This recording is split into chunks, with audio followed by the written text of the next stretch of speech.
Hi there. Hi there. Get a green screen. Yeah, when I do this,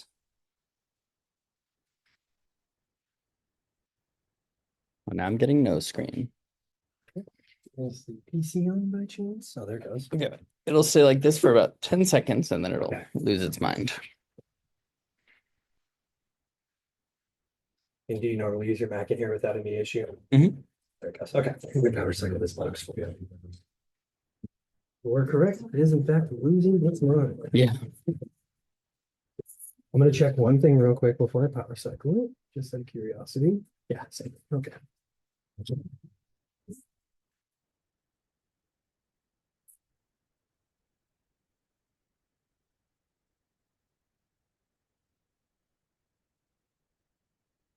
We're in the same groups as Monday.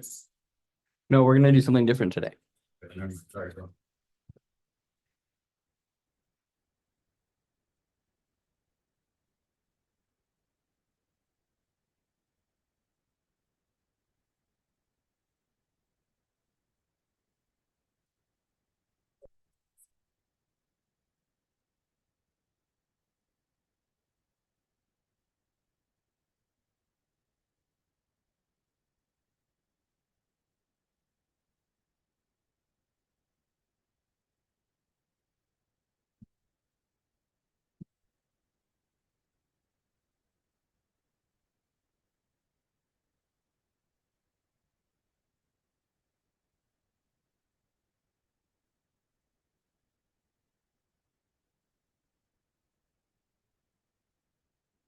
Okay, cash dollars.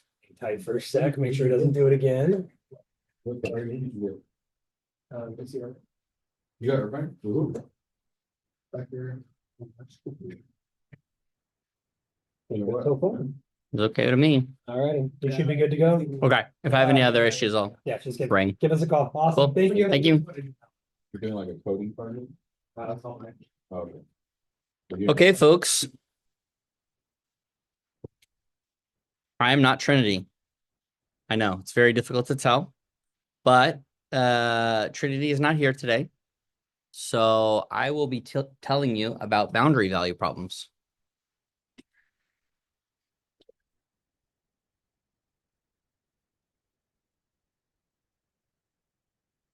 You ready? Questions, comments, concerns?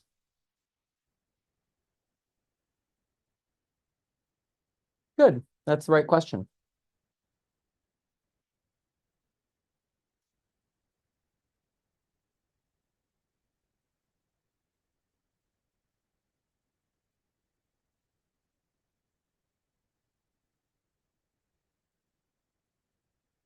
All right. A boundary value problem is a specific class of problems where instead of knowing, for example, the beginning velocity or maybe the beginning acceleration, we have information about, let's say, where it started at the beginning of the simulation and where it ended at the end. And that's it. We're constrained by boundaries. Or, for example, you may find that you have a string and you pull on the string and you know the location at the beginning and the end because that string is tied down. It's not allowed to just flop, right? Or perhaps you know the surface, right, has to have certain conditions. Let's say it's hot during the day and cold at night. And that's the only thing you know. And everything else comes from that effect, right? So this is a new class of problems that are useful in helping to solve with our other tools all of the rest of the physical conditions. How do we solve boundary value problems, okay? So we have a couple different techniques, and one of them is called the shooting method, okay? This is straightforward. You might call it hunt and punch. You might call it a guessing game, okay? What essentially you do is you say, okay, I'm going to shoot a ball and it's going to fly up in the air. Now, remember, this is height by time. So this is the same as throwing the ball straight up. and watching it come straight back down again, right? So I'm going to throw it with a couple different velocities. The only thing I know is that the ball lands at 10 seconds. Okay. So at first I throw the ball up and it falls a little too quickly. So I didn't throw it fast enough. So I increase the speed and then it goes a little bit longer than 10 seconds. So therefore I overcorrected into the speed. And so now I correct back a little bit, not as much as 1, but in between the 2. So I go to 3 and I'm getting much closer, right? And depending on my choices for accuracy, right? Maybe 3 is good enough. Maybe I need to take a 4th step that's somewhere in between 3 and 2 in order to get a speed that's closer, right? With each step, we're getting closer. Okay. Questions about this so far? That's what we're talking about in practice. So what does it really look like? Okay. In practice, we need to do something, right? So we have our typical Rungakutta, and we're going to simulate it here. This is our standard definition, X and Y. But Y in our minds is the velocity. So f of x is y, the velocity, and f of y is just the acceleration due to gravity. And now we're going to perform something called a binary search. What that does is it starts with a guess. Okay. So what we do is we have some definition to determine the final height. This is going to be the Rungakutta inside of a definition. Yeah. Why does f sub x equal 1? Because what is y? It's not a spatial coordinate, right? No. We are detaching the letters x and y from spatial coordinates. They are just placeholders. They're just letters. What is y here? Let's look up. Here is dx dt. Here is dy dt. So what am I really saying with this statement?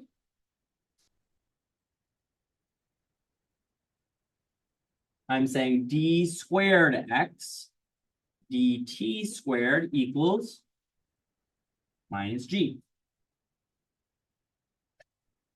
Right? Yeah. So when we write this program ourselves, can we use different like variables and name them different? I hope so. I would expect that of you, right? This is what we call bad coding. This is unacceptable for the classroom. Because G is just a letter. It doesn't tell us enough. Right? A is not A, it's start.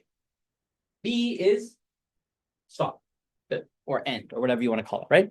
So we make choices, but we have to be flexible in our thinking. Okay.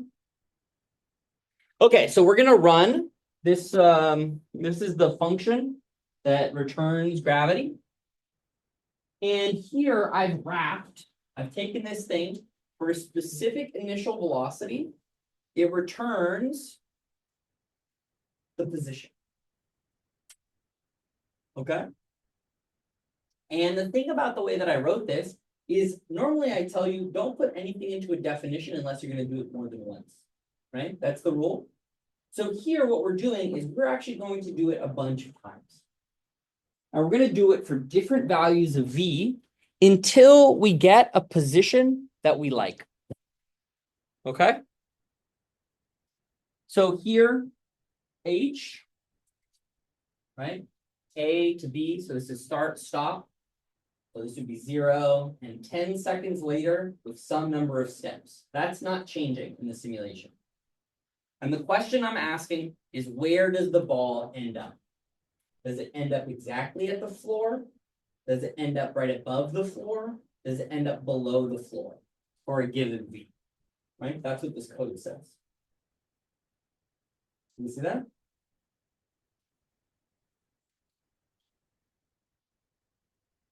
Okay. So now we have to do the hard part. We have to perform something called a binary search. And you need to start with 2 guesses. So you start with a guess, like a velocity of 5 meters per second. And then you start with another guess, maybe 10 meters per second. Okay? So let's see how this works out. First, your first guess is going to be 5. Second guess is going to be 10. Okay. And then you simulate. So here's time. Here's space. With your first guess, you go like this. And you end up here.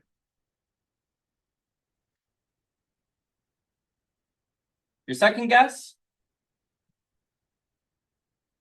you end up here. Okay.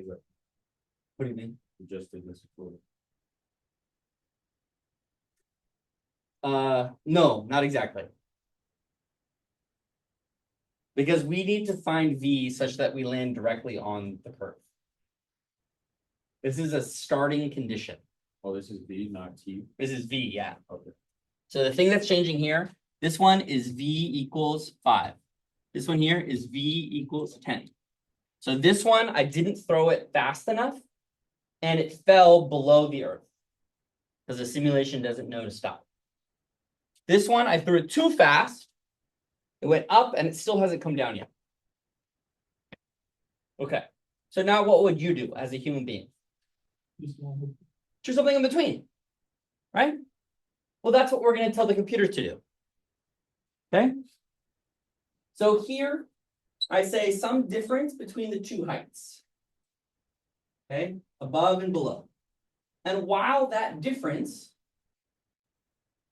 is larger than what we expect, it's what our accuracy wants to be, we're going to run the average of the two, and we're going to find out the height. Okay, so what's the average of 5 and 10? 7.5, good. So then we go, okay. That's 7.5, say, right? V equals 7.5. It's still not within our range. So what do we do here? Well, we have something that's very, very tricky, very complicated, very difficult to understand. Okay?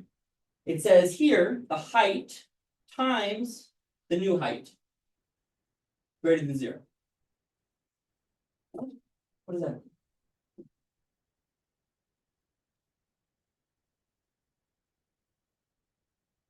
Checking if the new guess went under. Right. So this says, let's compare the first guess. The first guess was 5, and it led to a number less than 0. So that would be a negative, right? And this one here, the new guess, is above 0. Right? So positive times negative is negative. So it's going to skip down to here. And it's going to set the new velocity, V2, over here to this one. So it's going to replace this boundary, and it's going to push it down. It's going to say, I only want to compare between V and V equals 5 and 7.5, not between V equals 5 and 10. Because we know that everything between 7.5 and 10, we can ignore that. Right? So now we compare those two, and we take the average of that. What's the average of 7.5 and 5? Yeah, something like that, right?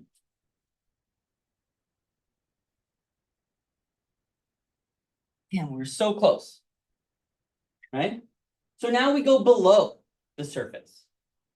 Okay? So let's compare that.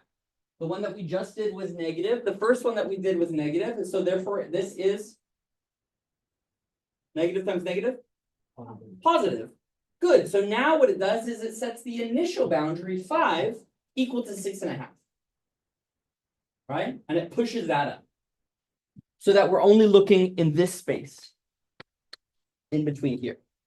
And what's happening in each of these approximations, we are guessing at the solution, but we're guessing closer and closer. Right?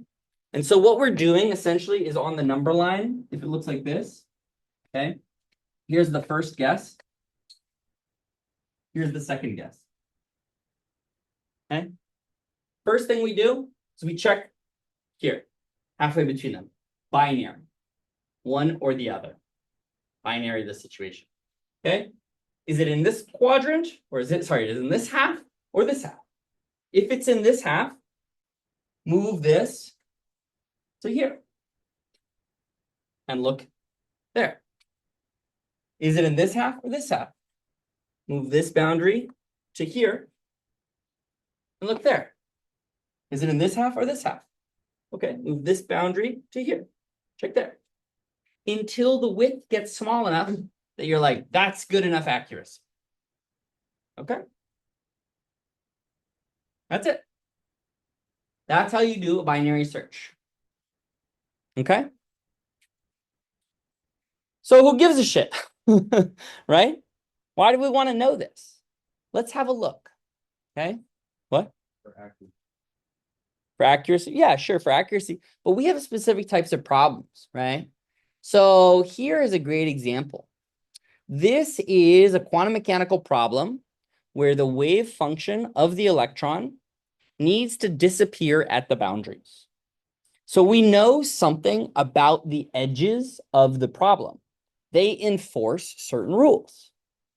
Okay. Similarly, we might have a function such as like a charge distribution. And we're looking for the charge distribution in, say, something that conducts. So maybe there is a specific charge at the edge of that boundary. We can't have it be willy-nilly. It has to be a fixed value. Or maybe there's a voltage at a specific wall. And we want to figure out how the rest of the space configures to that, right? We can fix it to that value and ask for when the solution approaches that answer. Okay? So essentially what we would look at is something like this. We create a potential function. Hold on, here we go. Here we calculate the same way that we did before. This thing here is the function that we just used, but it's instead of d squared, dt squared equals g, it's quantum mechanics, right? So these are the quantum mechanical definitions, and it returns the first derivative and the second derivative, okay? And then we can calculate the wave function.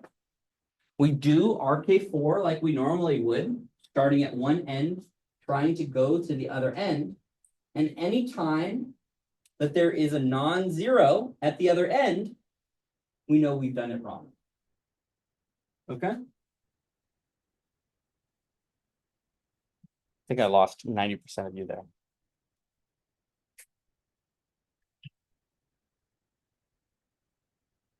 Let's go back. Picture. Okay.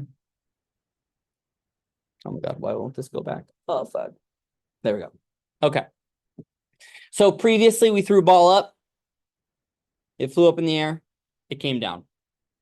I want it to end exactly in my hand or on the ground where altitude equals 0, right? So I want it to go up and come exactly back down. And we understood this example, moving between them. Okay, that's the shooting method. We just shoot, and then we change how we shot, and we do it again. But it doesn't have to be so literal, right? It does not have to be actual shot. In fact, it can be the electron. So here, this is a wave equation. We started at 0, and we give it a certain energy. And depending on where it ends up, let's say it ends up here, we have to change the energy until we can get it to disappear at the other wall. Go back down to 0. You see?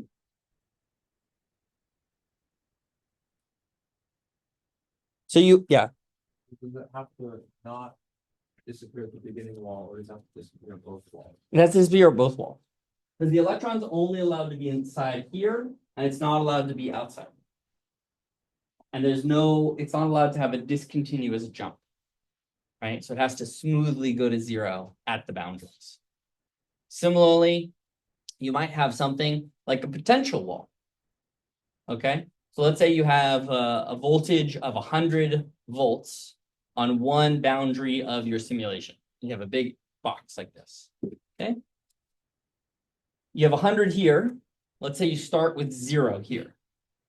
That's not physical, right? You're going to have some smooth distribution from 100 out towards 0. Does that make sense?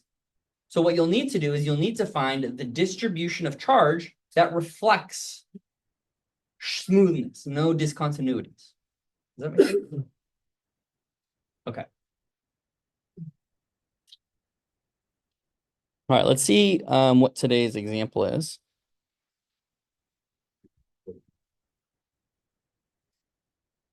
Eight 8.14, what did I do here? Have I told you enough information? Let you try 8.14. Yeah, quantum oscillators. Who here has done quantum mechanics?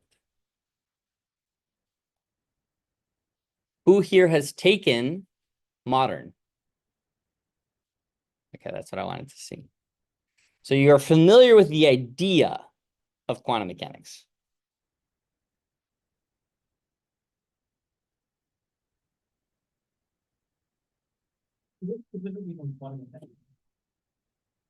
Well, here we're going to need to understand a couple different things. Okay. So we are going to basically start with this problem. Okay. This problem here begins with things like the potential. It begins with stuff like F. And here is how, like, have you seen this before? In the bottom left, the Schrodinger equation. Holy shit, what the fuck is that? Okay, this is this is not the final boss. It gets worse, believe me. In quantum, Yeah, this is the beginning boss. This is like the one that you learn, the tutorial boss, yeah. This is the Hamiltonian equation, right? So what you're seeing here, this is the kinetic energy. This is a statement about energy. This is the kinetic energy. This here is the potential energy.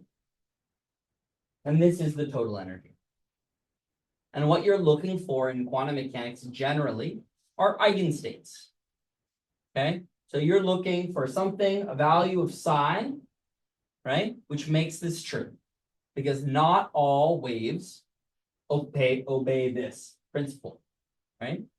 For a specific potential, which may have a specific shape, right? You could get very different energies. Does that make sense? So your job today is to think about what wave fits inside of the specific potential that they give you, such that you get energies out that are quantized. Now, what do I mean by that? It means that we don't get energies like, in normal life, I can take this water bottle, I can throw it up, and the water bottle exists at every location that I throw it, right? If I take an electron and I toss it up, I give it energy, it doesn't move through the air from one to the other. It just goes to another state, and then it gets rid of that energy and it comes right back down, right? So it doesn't live the life that we live. What we're going to think about here is we're going to start, and I would really, really strongly suggest that we start with this problem. This is the square well problem. This is the potential that's the easiest to solve for quantum mechanics. All it says is there is no potential within a certain region, and then infinite potential elsewhere. So the particle is only allowed to be in a small distance between the two edges of the box. Right? And that's what gives you this beautiful shape, here to here. Right? We can then create code, right? Here, notice how they have a definition for v of x, and the only thing that happens for the definition is it returns 0. Right? This is clever, because in the future, we can just change what it returns. We can turn it into a shape, right? And what we'll do for the for the problem today is we will convert this code that we just created here we'll do it for this potential, which is a smooth potential that looks a little bit like a parabola because of the x squared. Okay? So how does a particle live inside of a parabola as opposed to a wall?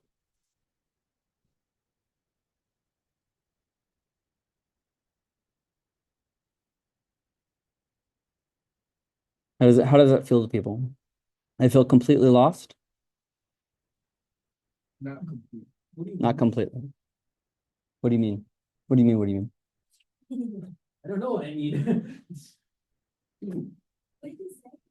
Yeah, so what we're gonna do today is first we're going to create the code that is in the example. Now we're going to create something that does two things.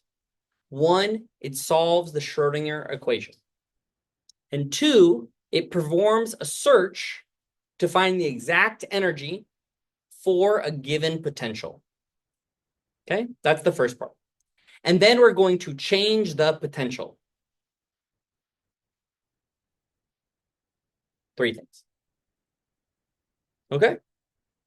Change the potential and also that would subsequently mean changing the problem, like kind of the part C where you write a new code to change the kinetic energy of the waves. Yeah, right. So once you've changed the potential, you'll need to change everything about it, right? You have to resolve it for that new potential, and the energy levels won't be the same. Okay. Don't do C. Do A and B. This is a different potential. It's x to the 4.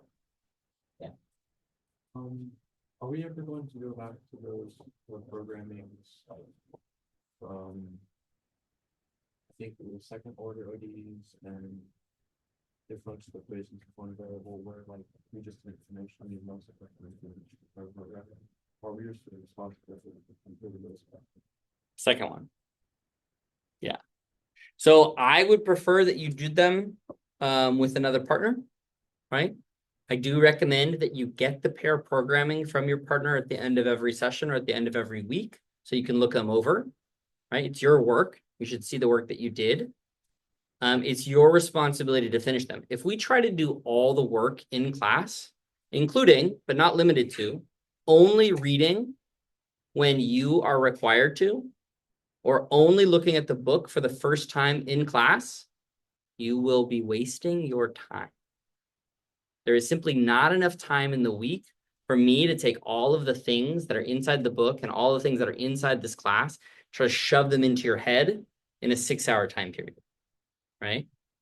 So what we have to do is we have to think about how many units we have for this class, which is 4, and the minimum number of hours you're supposed to spend on this per week, which is